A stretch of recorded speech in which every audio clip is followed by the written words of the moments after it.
Hello and welcome to our Bedtime Story series, your nightly escape into worlds of wonder, magic, and imagination. I'm so glad you're here. Whether you're here to unwind after a long day or simply to drift off into a peaceful sleep, you've come to the right place. So snuggle in and let the magic of storytelling carry you away. The first story is called Love, Lattes, and a Side of Chaos. Ellie Parker was having the kind of morning that made her question every life choice that had led her to this moment. She had overslept, burnt her toast, and spilled orange juice on her favorite blouse.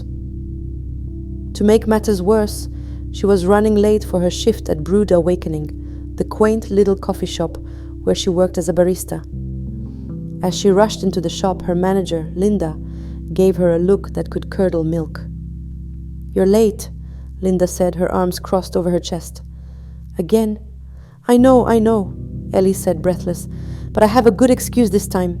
My cat, Mr. Whiskers, staged a protest and blocked the door. He's very passionate about his breakfast." Linda raised an eyebrow. "Your cat?" "Yes," Ellie said, nodding vigorously. "He's very political. Also, he's a bit of a drama queen." Linda sighed. "Just get behind the counter, we're swamped." Ellie quickly tied her apron and took her place at the espresso machine. The morning rush was in full swing, and the line of customers stretched out the door. She was in the middle of making a caramel macchiato when she saw him. He was tall, with dark messy hair and a pair of glasses that kept sliding down his nose. He was wearing a slightly wrinkled button-down shirt and carrying a laptop bag that looked like it had seen better days. He was, in a word, adorable. Ellie's heart did a little flip, but she quickly reminded herself that she was at work and that ogling customers was probably against company policy. She focused on the task at hand, but as fate would have it, the universe had other plans. As she reached for the caramel syrup, her elbow knocked over a pitcher of milk, sending it cascading over the counter and directly onto the adorable guy's laptop bag. "Oh no," Ellie exclaimed, her eyes wide with horror. "I'm so sorry." The guy looked down at his now milk-soaked bag, then back up at Ellie. For a moment he just stared at her, and she braced herself for the inevitable outburst. But then, to her surprise, he started laughing. "Well," he said, grinning, "I guess my laptop needed a bath." Ellie blinked. "You're not mad?" "Mad?" "No, mildly concerned about the structural integrity of my laptop." "Yes, but mad? Nah, these things happen." Ellie felt a wave of relief wash over her. "Let me make it up to you. Your next coffee is on the house." "Deal," he said, still smiling. "But only if you promise not to drown my laptop next time." Ellie laughed. "I'll do my best. What can I get you? I'll take a cappuccino," he said. "Extra foam." "Coming right up," Ellie said, turning back to the espresso machine. As she worked, she couldn't help but steal glances at him. There was something about his easygoing demeanor that she found incredibly attractive. Or maybe it was just the way his glasses kept sliding down his nose. Either way, she was smitten. When she handed him his coffee, their fingers brushed, and she felt a jolt of electricity shoot through her. She quickly pulled her hand away, hoping he hadn't noticed. "Thanks," he said, taking a sip. "Perfect, as always." Ellie's heart skipped a beat. "You've been here before?" "A few times," he said. "I'm a writer. I like to work in coffee shops. Gets me out of the house." "Oh," Ellie said, nodding. "That makes sense. What do you write?" "Mostly sci-fi," he said. "But I've been known to dabble in romance." Ellie's cheeks flushed. "Romance, huh?" "Yeah," he said, his eyes twinkling. "I find it inspiring." Ellie wasn't sure if he was flirting with her or just being friendly, but either way, she was enjoying the conversation. Unfortunately, it was cut short by the sound of Linda clearing her throat. "Ellie," Linda said, giving her a pointed look. "The line." Ellie glanced over her shoulder and saw that the line of customers had grown even longer. She sighed. "Duty calls."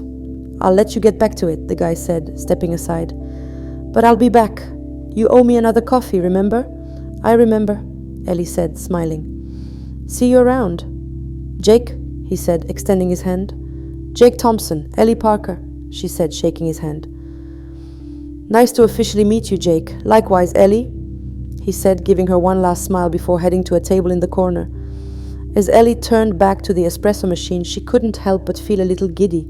Maybe this day wasn't so bad after all. Over the next few weeks, Jake became a regular at Brood Awakening.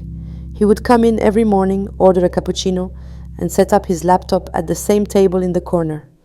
Ellie looked forward to his visits, and they quickly fell into a comfortable routine. He would chat with her while she made his coffee, and she would sneak glances at him while he worked. One morning, as Ellie was wiping down the counter, Jake approached her with a mischievous grin on his face.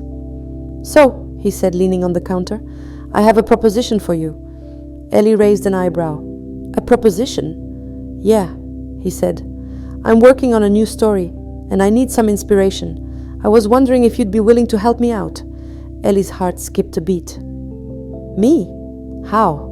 "Well," Jake said, his eyes twinkling, "you're a barista, right? And my main character is a barista. I was hoping you could give me some insight into the job. You know, the ins and outs, the daily grind, that kind of thing." Ellie laughed. "The daily grind? Really?" Jake grinned. "Hey, I'm a writer. Puns are my thing." Ellie shook her head, smiling. "All right, I'll help you. But on one condition." "Name it," Jake said. "You have to let me read what you write," Ellie said. "I want to see how accurate it is." "Deal," Jake said, holding out his hand. Ellie shook it, feeling a little thrilled at the contact. Over the next few days, Ellie and Jake spent hours talking about her job. She told him about the crazy customers, the endless stream of orders, and the occasional mishap, like the time she accidentally gave a customer a latte with salt instead of sugar. Jake listened intently, taking notes and asking questions. As they spent more time together, Ellie found herself growing more and more attached to Jake. He was funny, kind, and incredibly talented. She loved the way his eyes lit up when he talked about his writing, and the way he always seemed to know exactly what to say to make her laugh. But as much as she enjoyed their conversations, Ellie couldn't shake the feeling that there was something more between them. She caught him looking at her when he thought she wasn't paying attention, and there was a certain warmth in his smile that made her heart race. One afternoon, as Ellie was closing up the shop, Jake stayed behind to help her clean up. They worked side by side, wiping down tables and stacking chairs. As they finished up, Jake turned to her with a serious expression. "Ellie," he said, "there's something I need to tell you." Ellie's heart skipped a beat. "What is it?"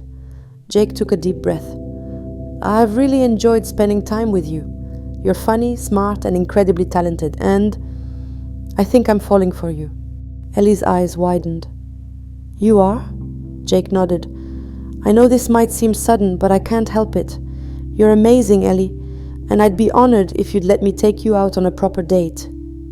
Ellie felt a rush of emotions, excitement, nervousness, and a little bit of fear. But above all, she felt happy. She had been hoping for this moment, and now that it was here, she couldn't stop smiling. "I'd love to," she said, her voice barely above a whisper. Jake's face broke into a wide grin. "Really? Really?" Ellie said, laughing. "But on one condition." "Anything," Jake said. "You have to promise not to spill anything on me," Ellie said, teasing. Jake laughed. "Deal. But I can't promise I won't be a little clumsy. I am a writer after all." Ellie shook her head, smiling. "I think I can handle that." As they left the shop together, hand in hand, Ellie couldn't help but feel like her life was finally falling into place. She had a job she loved, a cat who adored her most of the time, and now a guy who made her heart race. And as they walked off into the sunset, Ellie couldn't help but think that maybe, just maybe, this was the beginning of her own love story. Jake and Ellie's first date was, in a word, chaotic. They had decided to go to a local amusement park, thinking it would be a fun and light-hearted way to get to know each other better. But as it turned out, neither of them was particularly good at amusement park rides. Their first stop was the Ferris wheel, which seemed like a safe bet. But as they reached the top, the ride suddenly stopped, leaving them stranded high above the ground. "Well," Jake said, looking out over the park, "this is romantic?" Ellie laughed nervously. "Yeah, if you're into heights and mild panic." Jake reached over and took her hand. "Don't worry, I'll protect you from the evil Ferris wheel." Ellie smiled, feeling a little more at ease. "Thanks. I feel safer already." After what felt like an eternity, the ride finally started up again, and they were able to get off. They decided to try something a little less terrifying, like the bumper cars. But as it turned out, Jake was a little too enthusiastic behind the wheel. "Jake!" Ellie exclaimed as he rammed into her car for the third time. "What are you doing?" "Sorry," Jake said, grinning. "I got carried away." Ellie shook her head, laughing. "You're impossible. But you love me," Jake said, winking. Ellie's heart skipped a beat. Did she love him? It was too soon to say, but she couldn't deny that she was falling for him hard. After the bumper cars, they decided to try their luck at the ring toss game. Jake managed to win a small stuffed bear, which he promptly presented to Ellie. "For you," he said, bowing dramatically, "a token of my undying affection." Ellie laughed, taking the bear. "Thank you. I'll cherish it forever." As the sun began to set, they decided to end their date with a ride on the carousel. As they sat side by side on the spinning horses, Ellie couldn't help but feel a sense of contentment. Despite the chaos of the day, she had never felt more at ease. "Ellie," Jake said, turning to her, "I had a great time today. Me too," Ellie said, smiling. "Even if you did try to kill me on the bumper cars." Jake laughed. "I promise to be more careful next time." "Next time?" Ellie asked, her heart fluttering. "Yeah," Jake said, his eyes soft. "I'd like there to be a next time. And a time after that. And maybe even a time after that." Ellie felt a rush of warmth. "I'd like that too." As the carousel came to a stop, Jake leaned in and kissed her. It was a soft, sweet kiss that left Ellie feeling breathless and giddy. When they finally pulled away, Jake smiled. "So, what do you say? Ready for a round two?" Ellie laughed. "Bring it on." And as they walked out of the amusement park hand in hand, Ellie couldn't help but feel like she was exactly where she was meant to be. Over the next few months, Jake and Ellie's relationship blossomed. They spent their days exploring the city, trying new restaurants, and of course, drinking coffee. Jake continued to write, and Ellie continued to work at Brood Awakening, but they always made time for each other. One evening, as they were sitting on Ellie's couch watching a movie, Jake turned to her with a serious expression. "Ellie," he said, "there's something I need to ask you." Ellie's heart skipped a beat. "What is it?" Jake took a deep breath. "I know we haven't been together for very long, but I can't imagine my life without you. You're my best friend, my muse, and the love of my life, and I was wondering if you'd do me the honor of becoming my wife." Ellie's eyes widened as Jake pulled out a small velvet box and opened it to reveal a beautiful diamond ring. Tears welled up in her eyes as she looked at him. "Jake," she said, her voice trembling, "are you serious?" "Dead serious," Jake said, smiling. "I love you, Ellie, and I want to spend the rest of my life with you." Ellie felt a rush of emotions, joy, excitement, and a little bit of fear, but above all, she felt love. She loved Jake with all her heart, and she couldn't imagine her life without him. "Yes," she said, tears streaming down her face. "Yes, I'll marry you." Jake's face broke into a wide grin as he slipped the ring onto her finger. Then he pulled her into a tight embrace, kissing her deeply. As they sat there, wrapped in each other's arms, Ellie couldn't help but feel like she was living in a fairy tale. She had found her happily ever after, and it was even better than she could have ever imagined. And as they looked forward to their future together, Ellie knew that no matter what challenges they faced, they would always have each other. And that was all that mattered. Jake and Ellie's wedding was a small, intimate affair held at the same amusement park where they had their first date. It was a perfect reflection of their relationship, fun, chaotic, and full of love. As they danced together under the twinkling lights of the carousel, Ellie couldn't help but feel a sense of gratitude. She had found her soulmate, her partner in crime, and her best friend. And she knew that no matter what life threw their way, they would always find a way to laugh through it.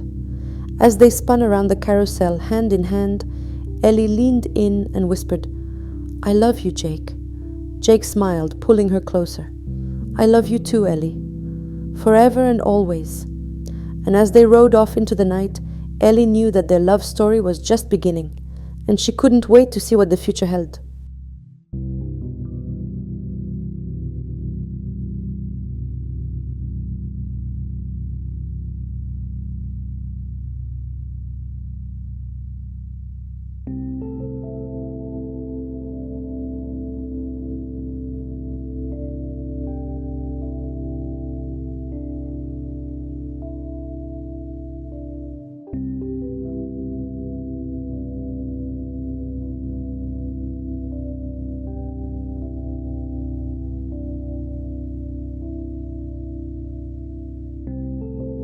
The title of the next story is called Till Death Do Us Part or Maybe Not.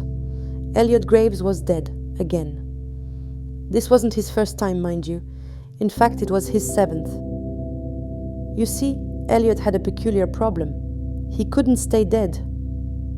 Every time he kicked the bucket, whether by choking on a pretzel, slipping on a banana peel, or in this particular case being struck by a rogue frisbee, he'd wake up a few hours later. Good as new. Well, mostly new. There was that one time he came back with a slight lisp, but it went away after a week.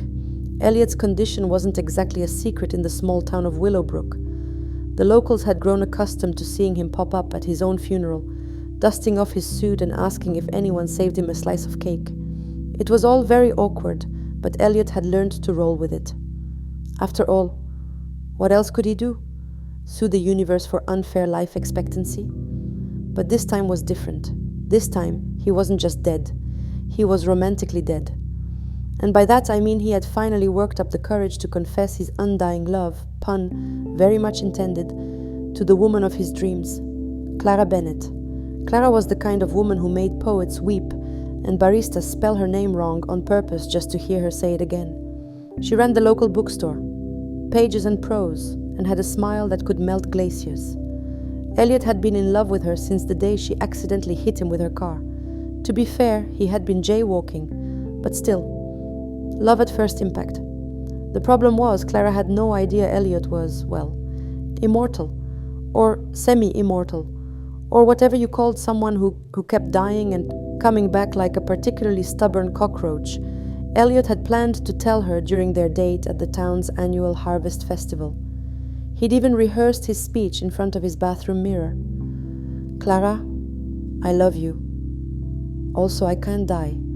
Please don't freak out. But before he could get the words out, fate, or perhaps a very bored god, intervened. A frisbee, hurled by an over-enthusiastic golden retriever, smacked Elliot square in the temple. He dropped like a sack of potatoes, his last thought being, well, this is embarrassing. Clara was devastated. She'd only known Elliot for a few months, but in that time he'd become her favorite customer, her biggest supporter, and the only person who laughed at her terrible puns. Sample: why did the scarecrow win an award? Because he was outstanding in his field. Elliot had snorted so hard he spilled his coffee.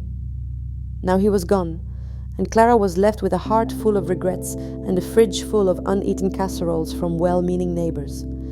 She sat in the front row of the funeral, clutching a tissue and trying not to cry. The pastor was droning on about Elliot's vibrant spirit and uncanny ability to survive anything, which only made Clara feel worse. And then, just as the pastor was wrapping up his eulogy, the coffin lid creaked open. Everyone screamed. The pastor dropped his Bible. Clara fainted. Elliot sat up, blinking in the sunlight. Hi? He said, waving awkwardly. Sorry about that? False alarm, I guess? The crowd stared at him in stunned silence. Then one by one, they began to clap. By the time Clara came to, Elliot was standing at the podium, accepting a standing ovation. Elliot? Clara whispered, her voice trembling. Is that really you? Elliot turned to her, his heart pounding. This was it, the moment of truth. Clara, he said, taking her hands in his, there's something I need to tell you. Elliot's confession did not go as planned. For one thing, Clara fainted again. For another, the town's resident conspiracy theorist, Old Man Jenkins, started shouting about government experiments and alien abductions. Elliot had to assure everyone that no, he was not a clone, and no, he had not been probed by extraterrestrials, at least not that he remembered. When Clara finally regained consciousness, Elliot sat her down and explained everything. He told her about his first death, a tragic trampoline accident at age 8, his second death, a rogue vending machine, and so on, up to the frisbee incident. He told her about the doctors who couldn't explain his condition, the scientists who'd given up trying, and the time he'd woken up in a morgue and scared the poor attendant half to death.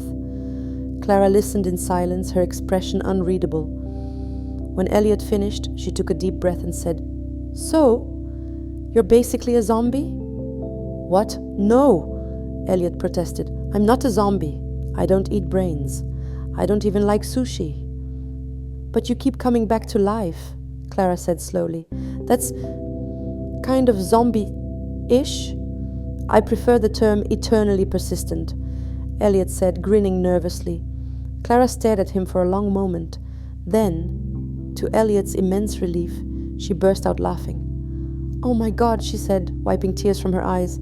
"This is the craziest thing I've ever heard. And I once dated a guy who thought he was a time traveler." Elliot's heart soared. "So, you're not freaked out?" "Oh, I'm totally freaked out," Clara admitted.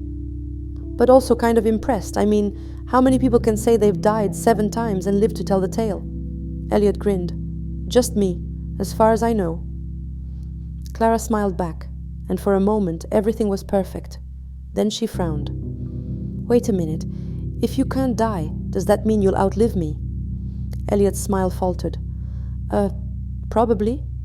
Clara's eyes widened. "So you're saying I'll grow old and die and you'll just keep going?" Elliot winced. "Yeah, that's the downside." Clara was silent for a long time. Then she stood up, took Elliot's hand and said, "Well, I guess we'd better make the most of the time we have." Over the next few months, Elliot and Clara became the town's most talked about couple. They went on picnics, watched sunsets, and argued over whether pineapple belonged on pizza. Elliot was pro-pineapple. Clara was vehemently opposed. They even adopted a cat, which Clara named Lazarus in honor of Elliot's unique condition. But as much as they tried to ignore it, the elephant in the room, or rather the immortal boyfriend in the room, loomed large. Clara couldn't help but wonder what would happen when she grew old and Elliot stayed the same. Would he still love her when she was grey and wrinkly? Would he move on after she was gone? The thought kept her up at night. One evening, as they sat on the porch watching the stars, Clara finally broached the subject. "Elliot," she said softly, "what happens when I die?" Elliot tensed. He'd been dreading this conversation. "I don't know," he admitted. "I've never loved anyone before. Not like this." Clara looked at him, her eyes glistening with tears. "Promise me something," she said. "Promise me you won't spend eternity mourning me. Promise me you'll keep living even after I'm gone." Elliot's throat tightened. "Clara, promise me," she insisted. Elliot took a deep breath. "I promise," he said, "but only if you promise me something in return." "What?" "That you'll live every day like it's your last," Elliot said, grinning. "Because let's face it, you never know when a frisbee might come out of nowhere." Clara laughed, and for a moment the weight of their situation lifted. They sat there, hand in hand, watching the stars and dreaming of a future that was both infinite and fleeting. Years passed. Clara grew older, her hair turning silver and her laughter lines deepening. Elliot stayed the same, his love for her only growing stronger with each passing day. They traveled the world, adopted more cats, and even wrote a book together, How to Survive Death and Other Relationship Challenges. When Clara finally passed away at the ripe old age of 92, Elliot was by her side, holding her hand and whispering, "I'll see you soon." He buried her in the town cemetery, next to a tree they'd planted together on their first anniversary. For a while, Elliot wandered the world, keeping his promise to Clara. He climbed mountains, learned new languages, and even tried his hand at stand-up comedy. Turns out dying on stage is a lot less funny when you actually die. But no matter where he went or what he did, he always carried Clara's memory with him. One day, many years later, Elliot returned to Willowbrook. He visited Clara's grave, placing a single rose on the headstone. As he stood there, a familiar voice called out, "Elliot Graves?" He turned around and saw a young woman with Clara's smile and Clara's eyes. She was holding a book, Pages and Prose's latest bestseller, and looking at him with a mixture of curiosity and recognition. "Hi," she said. "I'm Clara Bennett. My grandmother told me stories about you." Elliot's heart skipped a beat. Did she now? The young Clara nodded. "She said you were the love of her life, and that if I ever met you, I should tell you. She kept her promise." Elliot smiled, tears streaming down his face. "So did I," he said, and as the sun set over Willowbrook, Elliot Graves realized that love, like life, was eternal. It didn't matter how many times you died or how many years passed. True love was forever, even if it took a few lifetimes to get it right. The end? Or maybe just the beginning?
And so, dear friends, we've reached the end of another chapter in our bedtime story series. Tonight we journeyed together through enchanted forests, sailed across shimmering seas, and met characters who reminded us of the magic within us all. But before we close this book and drift off into the land of dreams, let's take a moment to reflect on the stories we've shared and the lessons they've brought to life.